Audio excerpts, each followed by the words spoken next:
कुछ साधकों ने प्रश्न किया है, क्या हम सच में ध्यान में जा पा रहे हैं या बस आंखें बंद कर समय को ध्यान का नाम दे रहे हैं? यह प्रश्न सीधा आत्मा के द्वार पर दस्तक देता है।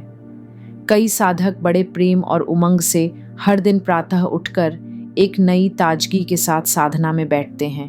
भीतर मन में संकल्प भी होता है कि इस बार पूरी तन्मयता से ध्यान करेंगे, पूरी लगन से उस भीतर के मौन को अनुभव करेंगे। लेकिन फिर भी जब साधना समाप्त होती है तो एक उलझन सी रह जाती है। क्या सचमुच ध्यान हुआ? क्या मैं समाधि में गए? और अगर गए तो कितनी देर तक? ये प्रश्न ऐसे हैं जो हर साधक के भीतर कभी न कभी जन्म लेते ही हैं और इनका उत्तर कोई किताब नहीं दे सकती। यह तो अनुभव की बात है। इसलिए आज मैं वही अनुभव आपके साथ बांटने का प्रयास कर रही हूँ जो मैंने स्वयं अपनी साधना के मार्ग पर सच्चे अर्थों में जिया है। कई वर्षों की साधना के बाद यह जाना है कि समय देना पर्याप्त नहीं है, जरूरी है आत्मा का पूर्ण समर्पण। हम देखते हैं कि कितने ही साधक रात के 2 बजे उठकर गहन साधना में बैठते हैं, दिन प्रतिदिन, वर्ष दर वर्ष। उत्साह भी है, अनुशासन भी है। लेकिन जब उनसे पूछा जाए कि आपने अब तक क्या पाया, किसी दुखी आत्मा की पीड़ा का हल बता सकते हो, कोई दिव्य अनुभूति, कोई अंतर्दृष्टि मिली क्या, तो वे चुप रह जाते हैं। इतने वर्षों की साधना के बाद भी यदि भीतर दिव्यता का दीप नहीं जला तो यह सोचने का समय है, कहीं हम मेहनत तो कर रहे हैं लेकिन सही दिशा में नहीं जा रहे। एक सुंदर पंक्ति संत गुरु अर्जुन देव जी की वाणी से स्मरण कराती हूँ। मन तू ज्योति स्वरूप है, अपना मूल पछाण। जब तक हम अपने इस मूल को नहीं पहचानते, साधना केवल एक अभ्यास बन जाती है, आत्मिक जागरण नहीं। तो यह पहला कदम है, जानना कि हम कहाँ खड़े हैं और फिर उसी भक्ति के साथ, परंतु सही समझ के साथ भीतर की ओर चलना प्रारंभ करें।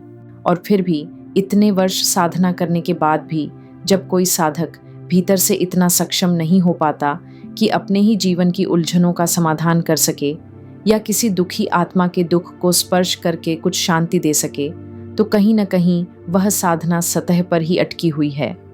यह कठोर नहीं, करुणा से भरी हुई सच्चाई है, क्योंकि ध्यान कोई दिखावा नहीं, यह आत्मा की वह यात्रा है जहां हर पल अंतर की गहराइयों को छूने की पुकार होती है। कितने ही लोग रोजाना घंटों बैठते हैं, चुपचाप आंखें मूंद लेते हैं, पर क्या भीतर भी मौन होता है? क्या हृदय स्थिर होता है? यह वही क्षण है जब हर साधक को खुद से यह पूछना चाहिए, क्या मेरी साधना वास्तव में मुझे बदल रही है या मैं उसी जगह पर वर्षों से खड़ा हूं? अगर ध्यान देने पर भी कोई अद्भुत अनुभूति, कोई आंतरिक उन्नति नहीं हो रही, तो फिर यह समय टटोलने का है, न कि बस बीत जाने देने का। क्योंकि यह जीवन, यह अमूल्य मनुष्य जन्म कोई सामान्य संयोग नहीं, यह उस परम कृपा का उपहार है जिसे व्यर्थ जाने देना गहरी क्षति है। हर एक श्वास हमारे हाथ में रखी वो अलिखित वाणी है जिसमें सच्चे नाम का गान अंकित होना चाहिए। इसी को संत कबीर सहज शब्दों में कहते हैं, श्वास श्वास पर नाम ले प्रथा, श्वास ना खोए, ना जाने किस श्वास में आवन होए ना होए। यानी हर सांस वो अवसर है जब हम भीतर की ओर लौट सकते हैं, जब हम परमपिता को पुकार सकते हैं। पर हम क्या कर रहे हैं?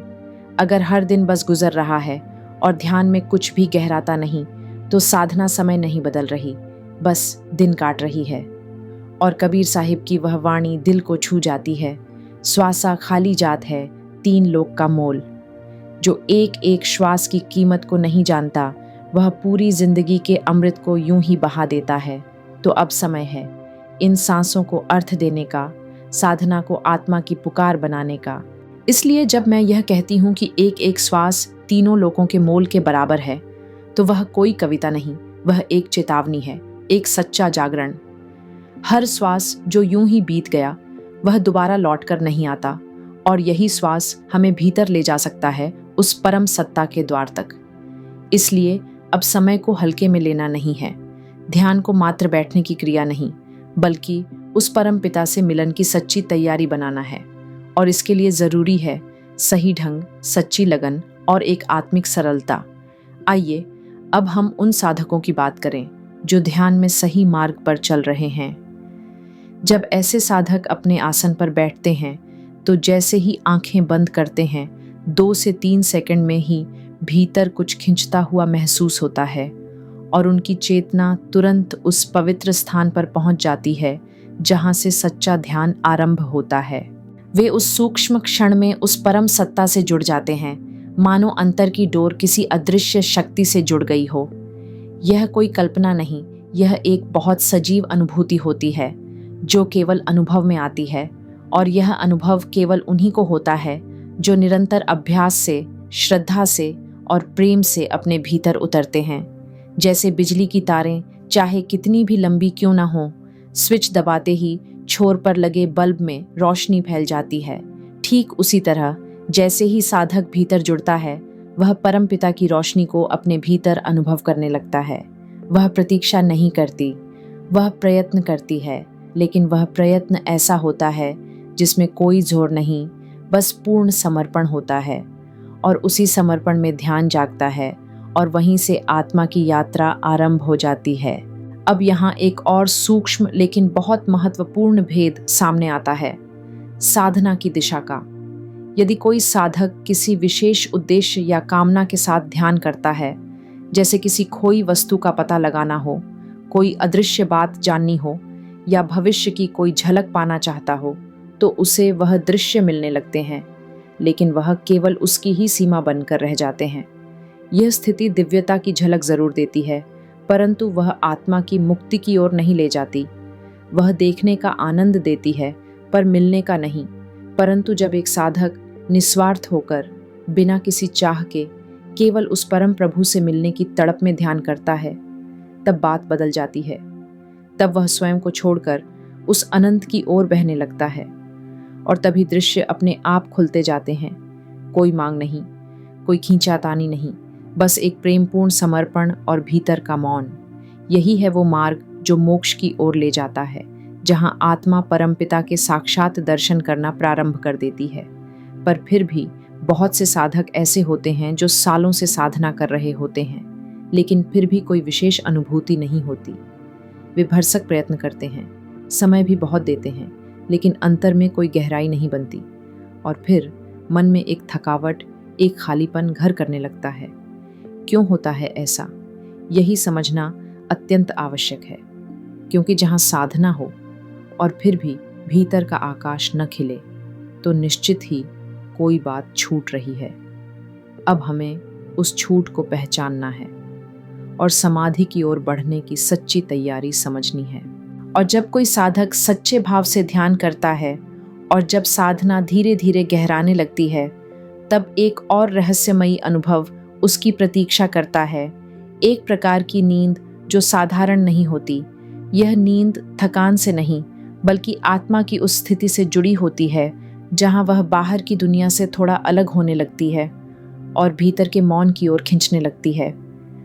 जैसे कोई व्यक्ति रात में नींद के लिए लेटता है और उसे आभास होता है कि अब वह नींद में जाने वाला है, वैसे ही साधक को अनुभव होता है कि अब वह समाधि की ओर बढ़ रहा है। लेकिन यह नींद बेहोशी की नहीं होती, इसमें होश बना रहता है। यह बहुत सुंदर स्थिति होती है जिसे संत मत में नाम की खुमारी कहा जाता है। शरीर स्थिर होता है, विचार शांत होते हैं और आत्मा उस स्थिति में पहुंचती है जहां वह देखते हुए भी स्वयं को जानती है कि वह देख रही है। यदि ध्यान करते समय होश न रहे तो वह केवल नींद होगी, और नींद समाधि नहीं होती। समाधि वह है जहां साधक साक्षी बना रहता है, देख रहा है, अनुभव कर रहा है, और भीतर से कुछ ऐसा प्रकट हो रहा है जो किसी पुस्तक में नहीं लिखा गया, जिसे किसी शब्द से नहीं बांधा जा सकता। वह ज्ञान बाहर से नहीं आता, वह तो आत्मा के भीतर से ही फूटता है। जैसे कोई शांत जल में अपनी छाया को पहली बार स्पष्ट देखे, वैसे ही यह ज्ञान ध्यान की गहराई से स्वतः प्रकट होता है। वहाँ कोई जोर नहीं होता, कोई प्रयास नहीं होता, बस आत्मा स्वयं अपने वास्तविक स्वरूप को पहचानने लगती है। और यही कारण है कि जो साधक सच्चे अर्थों में साधना कर रहे हैं, वही इस अनुभव की मिठास को जान सकते हैं। जिनकी साधना केवल शाब्दिक है, केवल सुनी सुनाई बातों तक सीमित है, उनके लिए यह केवल एक कल्पना रह जाती है, क्योंकि यह अनुभव पुस्तकों से नहीं आता, यह किसी और के शब्दों से नहीं मिलता। यह तो तब आता है जब साधक खुद अपने अंतर में उतरता है, मौन में डूबता है और सतत अभ्यास से उस अवस्था को छूता है। जब नाम की खुमारी उतरने लगती है तो साधक के भीतर एक अजीब सी तरंग, एक सहज रस, एक नशा उठने लगता है जिसे शब्दों में पकड़ना कठिन है। जैसे कोई पहली बार जीवन में सच्चे प्रेम को छूता है और भीतर एक कंपन, एक झंझनाहट महसूस करता है, ठीक उसी तरह ध्यान में उतरते ही जब आत्मा समाधि की ओर झुकती है, तब यह झन्नाटा उठता है, समाधि का झन्नाटा। यह कोई आम झटका नहीं होता, यह आत्मा की गूंज होती है जो सिर्फ महसूस की जा सकती है। मैं तो सिर्फ शब्दों से बताने का प्रयास कर रही हूँ, लेकिन जो वर्षों से साधना में सच्चे मन से बैठे हैं वे जानते हैं कि यह कैसा लगता है। फिर भी यह भी सत्य है कि कुछ साधक जिनके भीतर श्रद्धा है पर जो अभी नए हैं, जब वे बैठते हैं तो उन्हें यह स्थिति बनने में कुछ समय लगता है, 2, 3, 5 या 10 मिनट। धीरे धीरे वे भीतर उतरना सीखते हैं। लेकिन वहीं दूसरी ओर कुछ ऐसे भी हैं जो वर्षों से साधना कर रहे हैं परंतु कुछ भी नहीं देख पा रहे, न कोई अनुभव, न कोई झलक। क्यों? यह विचार करने योग्य बात है।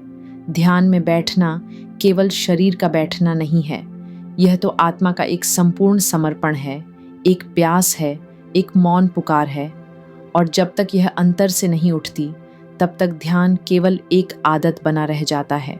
और जब हम यह पूछती हैं कि कुछ साधक वर्षों से प्रयास कर रहे हैं फिर भी उन्हें कोई अनुभूति क्यों नहीं हो रही, तो इसका उत्तर बहुत स्पष्ट है, लेकिन अक्सर अनदेखा कर दिया जाता है। ऐसा इसलिए होता है क्योंकि उनका मन दिन भर इधर उधर की बातों, मनोरंजन और सांसारिक झंझटों में बिखरा हुआ रहता है। जब वे ध्यान में बैठते हैं तब वे अपने साथ दिन भर की पूरी दुनिया भी लेकर बैठ जाते हैं। बातचीत, बहस, सोच, योजनाएं, उलझने, इच्छाएं, सब कुछ मन में ऐसे उमड़ता है कि ध्यान का वास्तविक द्वार खुल ही नहीं पाता। ध्यान तो एक पवित्र एकांत है, लेकिन जब मन में भीड़ होती है तो वहाँ मौन कैसे जन्म लेगा। पर इसका अर्थ यह नहीं कि हम संसार का कोई कार्य न करें। जीवन में कर्म तो आवश्यक है, घर, परिवार, सेवा, जीविका, ये सब चलाना पड़ता है। लेकिन साधना की कुंजी यह है कि जब जो काम कर रहे हों उसी में मन को टिकाएं। जब कार्य कर रहे हों तो पूरे होश से वह करें, और जब ध्यान में बैठें तो फिर केवल ध्यान में हो, न बीते हुए दिन की चिंता, न भविष्य की योजना। यही अंतर लाता है। यही है एकाग्रता का वास्तविक अर्थ। नहीं तो साधक शरीर से भले बैठे हों परंतु उनका मन सैकड़ों दिशाओं में भटकता रहेगा, और जब तक मन वर्तमान में उस एक क्षण में टिकना नहीं सीखेगा, समाधि दूर ही बनी रहेगी। चाहे कोई पूरी उम्र भी बैठा रह जाए, परंतु अगर वह ध्यान में बैठकर भी अपने भीतर की दुनिया को शांत नहीं कर पाया तो वह केवल आंखें मूंदे रहेगा, भीतर का द्वार खुल ही नहीं पाएगा। इसलिए जब ध्यान में बैठें तो स्वयं को भीतर खींच लें। यह जान लें कि यह समय किसी और चीज का नहीं, यह केवल आत्मा का समय है, और उस समय केवल उसी परम को पुकारना है। और अब बात करते हैं उन साधकों की जो न तो बिल्कुल नए हैं और न ही अभी पूर्ण समाधिस्थ। ये हैं मध्यम मार्ग के यात्री जो बीच के पड़ाव पर खड़े हैं। जब ऐसे साधक कभी कभी ध्यान में गहराई तक उतर जाते हैं और समाधि की उस हल्की सी झलक को पा लेते हैं तो वह अनुभव उनके भीतर एक मीठा सा नशा छोड़ जाता है। जैसे कोई आत्मा पहली बार किसी भव्य संगीत के सुर को छू ले और फिर वह सुर हमेशा के लिए उसकी स्मृति में बस जाए। अगले दिन जब वे फिर ध्यान के लिए बैठते हैं तो वही अनुभव उन्हें भीतर से खींचता है। वो स्मरण, वो खिंचाव, वो झंझनाहट उन्हें अंदर से पुकारती है और वे फिर उसी स्थिति तक पहुंचने की चेष्टा करते हैं। ये नशा कोई बाहरी चीज का नहीं होता, यह तो आत्मा का रस है जो तभी चढ़ता है जब कोई भीतर के मौन को वास्तव में छूता है। और इस रस का स्वाद ऐसा होता है कि जो एक बार छक ले वह फिर बिना उसे पाए शांत नहीं बैठ सकता। भले ही उसे कोई दृश्य न दिखे, कोई दिव्य प्रकाश न दिखे, लेकिन उस स्थिति की स्मृति ही उसके भीतर आनंद भर देती है और यही वह वास्तविक प्रेरणा बनती है साधना को आगे बढ़ाने की। जैसे ही वह फिर से समाधि की ओर बढ़ता है, उसका अंतर जानने लगता है, हाँ अब मैं उस ओर जा रही हूँ। और फिर सब कुछ उसके एकाग्र होने पर निर्भर करता है। यदि उसका भाव निष्काम है, इच्छा रहित है और उसका मन पूर्ण रूप से उस क्षण में टिकता है, तो फिर वह स्वतः उस परमपिता की ओर बढ़ने लगती है। वहाँ कोई बाहरी प्रयास नहीं होता, बस भीतर की पुकार और समर्पण होता है। और वही समर्पण, वही मौन प्रेम उसे परमात्मा की ओर, उस अनंत की ओर ले जाने लगता है। जैसे गुरु ग्रंथ साहिब में कहा गया है, जिन हर हर नाम ना चेतियो से क्यों सुख पाव है। जो उस नाम के सुमिरन में नहीं लगे, वे सुख कैसे पाएंगे।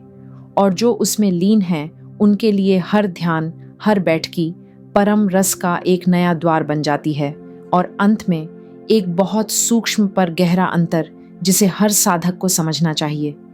यदि साधक अपनी स्मृति को किसी विशेष रूप, देवी देवता या मन की इच्छित स्थिति पर केंद्रित करता है, तो उसका ध्यान एक सीमित क्षेत्र में बंध जाता है। वह साधना फिर उस अनंत निराकार परमात्मा की ओर नहीं जाती, जिसे संतमत में अनामी पुरुष कहा गया है। तब ध्यान साधना नहीं, सिद्धि की खोज बन जाती है। और सिद्धियां चाहे कितनी भी आकर्षक क्यों न हो, वे आत्मा को पूर्ण मुक्ति नहीं देती। वे तो जैसे एक सुंदर दीवार हों जो राह को सजाती है, पर राह नहीं बनती। जब मन किसी विशेष अनुभव की लालसा में उलझ जाता है, तो वह परम रस जो केवल पूर्ण समर्पण और निष्काम भाव में मिलता है, उससे दूर हो जाता है। इसलिए ध्यान का मार्ग सरल, प्रेमपूर्ण और शुद्ध होना चाहिए, जिसमें कोई मांग न हो, बस मौन भक्ति और आत्मा की सच्ची पुकार हो। ऐसा ध्यान ही उस स्रोत की ओर ले जाता है जहां आत्मा अपने आप को पहचानती है और अनंत से मिलती है। प्रिय साधकों, यदि यह यात्रा आपको कहीं भीतर तक छू गई हो, यदि इन शब्दों ने आपके ध्यान को थोड़ा भी और गहरा किया हो, तो हम आपसे हाथ जोड़कर एक विनती करती हैं। कृपया इस वीडियो को लाइक करें, शेयर करें और हमारे चैनल को सब्सक्राइब करें, क्योंकि इस YouTube से होने वाली आय का हर अंश बच्चों की शिक्षा और ज़रूरतमंदों की सेवा में लगाया जाता है। यह केवल ज्ञान की नहीं, करुणा की भी साधना है। इस सेवा में अपना हिस्सा जोड़ें और चलिए मिलकर इस संसार में थोड़ी और रोशनी फैलाएं।